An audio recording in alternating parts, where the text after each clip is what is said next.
Hello there! It's time for another Persona cosplay. Now, I still have yet to play the games, but it's the second time I get commissioned a cosplay from Persona. Now, this time around, we are making Sae Niijima, and we are making everything except for the wig and except for making the hat, but we are going to make the accessories that go on the hat.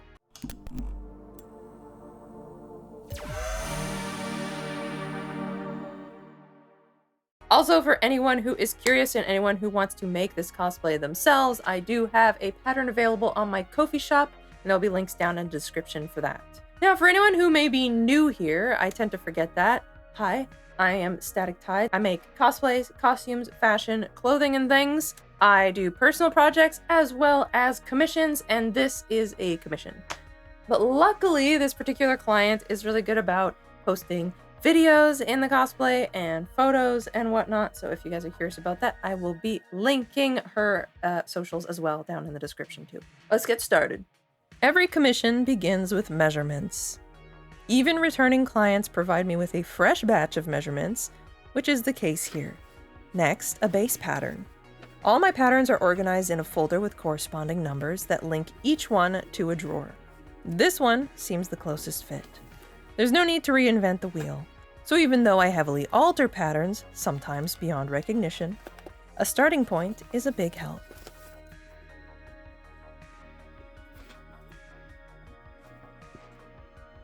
Sometimes no base will do, which ended up being the case here. At least the skirt portion offered some help. For the rest, I had to create a fresh pattern and make a mock-up.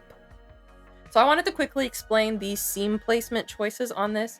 When I was examining the reference image, I noticed that she had no seams. Now, someone in my Instagram comments suggested that it might be because it's latex, because that person happens to work with latex. I don't work with latex, but if I did, this would be a fantastic project to undertake. But since I don't, I ended up going with kind of like a corset style seam placement type situation. No boning or anything, it's mostly just visual. And it would give me a solution for the front lacing thing because I didn't want to just stick loops on or stick grommets onto the front. I really wanted it to look integrated into the structure of the garment. And changing the seams and the seam placements was a fantastic solution to that dilemma. Before we reach that point, though, this is how the pieces turned out. And the fabric was stuck to itself. Now, this doesn't happen often, but my client actually provided the majority of the fabric.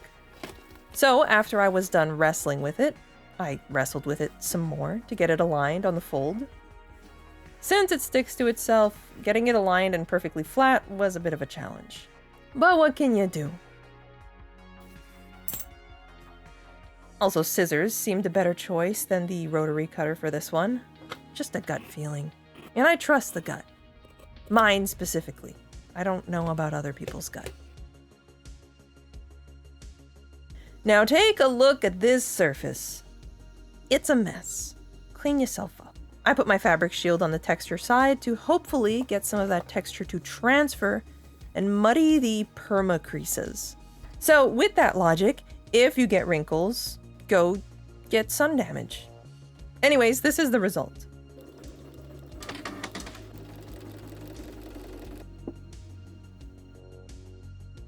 I'm not a huge fan of walking feet or Teflon feet for my sewing machine. I prefer a piece of masking tape. It works, and it's inexpensive. Okay, so I'm sewing 1/2 inch away from the edge. Why? So that before I connect it to the next piece, I know where to iron it inwards. Boom. Look at that. Now, the center seam is closed up and the fishnet piece is prepared for the center front.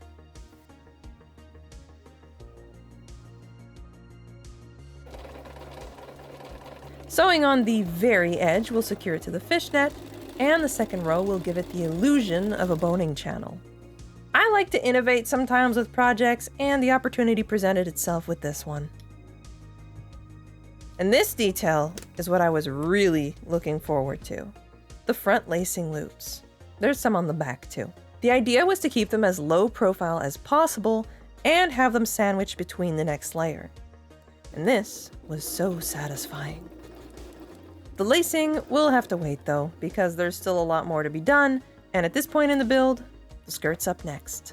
I mentioned at the start of the video that I do have a pattern available for this cosplay. Now the pattern includes the dress and, well, the hat accessories aren't really part of the pattern, but I will be showing the measurements and how I made it later on in the video. There's really no need for a pattern. It's rectangles. With that being said, if you do ever use my pattern to make a cosplay, whether it be a cosplay of Sae Niijima or it's just something very close to a garment you wanted to make, please tag me. I really want to see the work that you guys are doing using my patterns. It always makes me so happy to see people posting what they've made with my patterns. So all my socials are linked down below if you want to tag me or message me or anything like that. And that goes for questions too. Sometimes people have questions for me, like what types of fabric they should use or how a certain pattern piece works, because sometimes cosplays, they can be very strange, the patterns.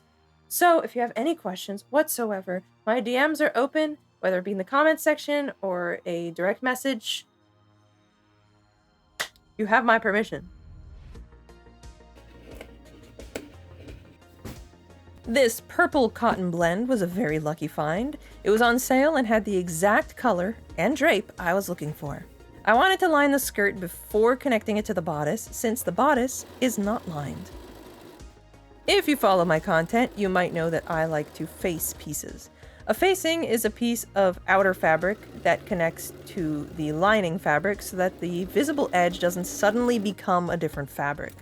Think most jackets. For this though, no facing. I actually want the edge to abruptly be purple, and for that edge to be a visible detail.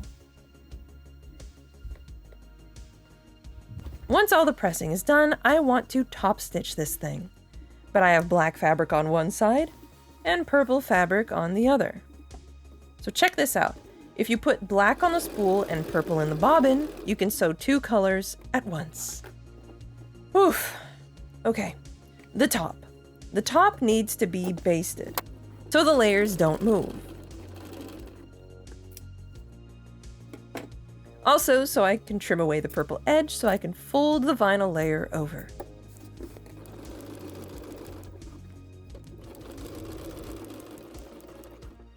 And now, business as usual.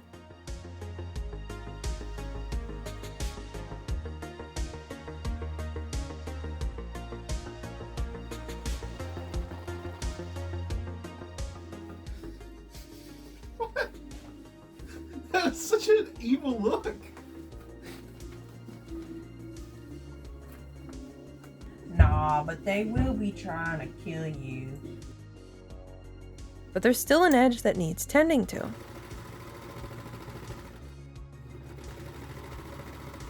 I don't know about you, but I don't want my client to be dealing with this vinyl directly up against her neck, so I'm going to line it with the purple too. But something's missing.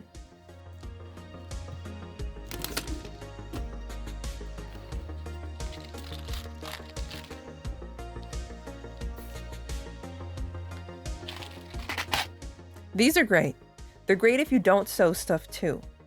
All you need to do is poke a hole in something, stick the screw half through, and then screw on the stud or spike. And with that, the dress is done.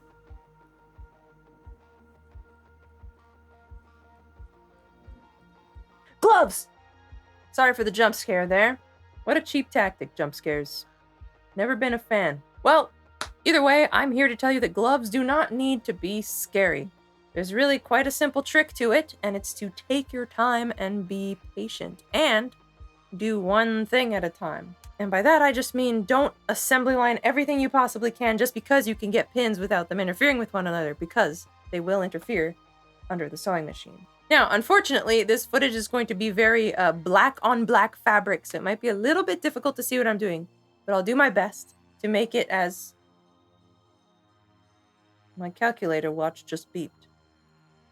But yes, I'll do my best to make it as understandable as possible, and maybe in the future I'll do something a little bit more in-depth. I feel like I catch myself saying that a lot. Don't really remember if I ever stay true to that type of promise. Probably. Well, first things first, cutting out the fabric. I like to start by the thumb since it's an easy piece to troubleshoot the small seam allowance. Some fabrics very much dislike tiny seam allowances.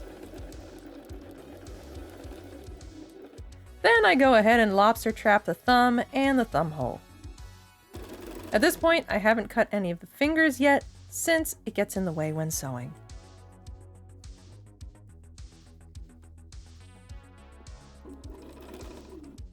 So now that the thumb is secured, those fingers can be separated.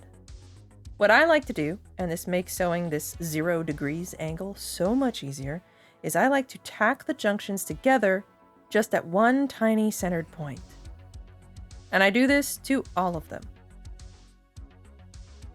Then 3 of the edges I turn over and pin in place. Yep, we're sewing half at a time and stopping directly on the point, or starting on the point, either way. Now the 2 furthest away from each other are turned, and that's because they don't interfere with each other's pin space.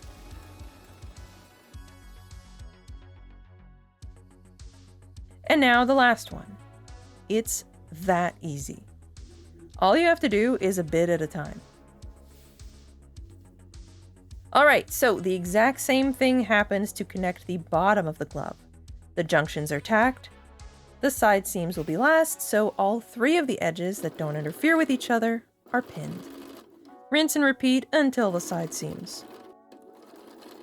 I hope this method for sewing finger gussets will be helpful to you. The fingertips I close last, since I like to double check the length. The top of the glove I'm going to be facing with the purple lining, since I want to have the little slit be visible. And when you put tall gloves on, the seams tend to go through some strain. So the side seams are sewn with a lightning stitch to allow for some stretch. And now I can finally turn them inside out. With a celebratory fish dance. Do this move. Now these didn't have the sneaky loops, so I'm using grommets.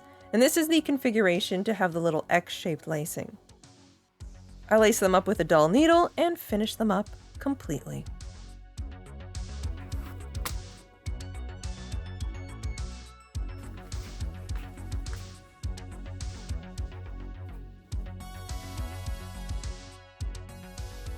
So the hat, as I mentioned earlier, was commissioned separately from Ophélie Hats in Montreal.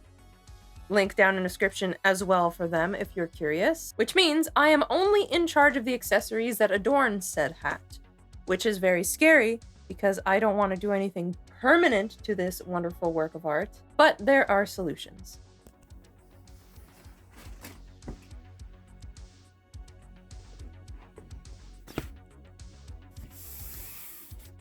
Starting by the big yellow roses.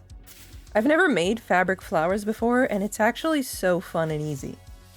It basically involves a big ol' rectangle, and here's my math if you're curious. There's a world of easy figuring things outage involved with cross multiplication. You know, if you wanted to retain anything from high school math class, which I loved math class, okay? Anyways, moving on, this is how you sew the rectangle. It's very awkward and it feels very wrong.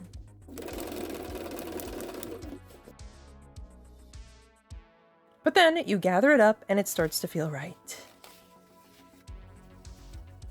You can sew them, of course, but since these aren't going on a washing machine bound garment, hot glue will do just fine. Path of least resistance and all that. For reference, everything from gloves onward in terms of voiceover was written whilst quite tired, so either that's going to be a good thing or a bad thing. I'm going to set these aside to work on the cards. They were just printed on some thick paper and super glued onto some shiny Bristol board. My plastifying method is basically just packing tape. I should buy some actual sheets of that stuff. Not packing tape, I mean the plastifying stuff. Anytime I'm at Staples for the printing department where I scan my patterns, I look at the aisles and think to myself, is there anything I need here? And then I turn around and go, no, I don't think so. But I did, didn't I? I'm going to use a piece of cotton twill tape to connect this to the hat without being permanent. I'm pulling a few threads through before gluing it to the back of the cards. And now, I can see where the threads line up, thread the needle one at a time, and pass it to the inside of the hat where I just tied a knot to secure it. The same thing was done for the flowers.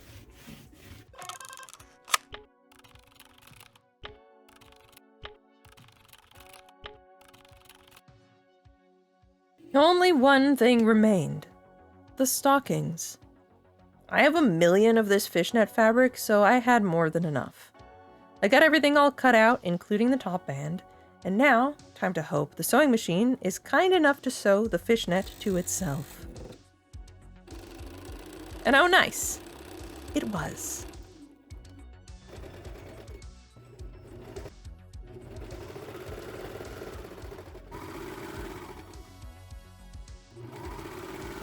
And all of this went surprisingly well, and got done in just one day.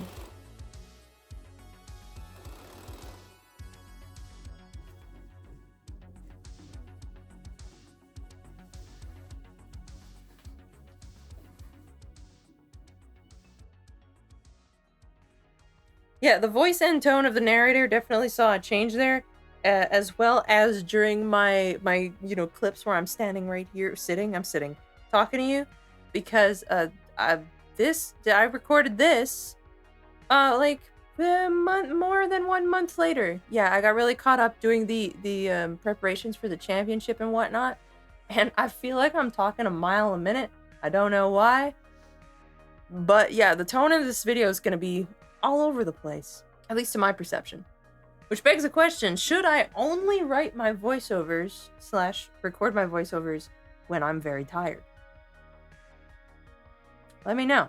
By the way, I have other patterns available on my Ko-fi shop if this is not the specific character you want to be cosplaying. Who knows? It's not like I have a bajillion patterns on there, but we're slowly adding more and more.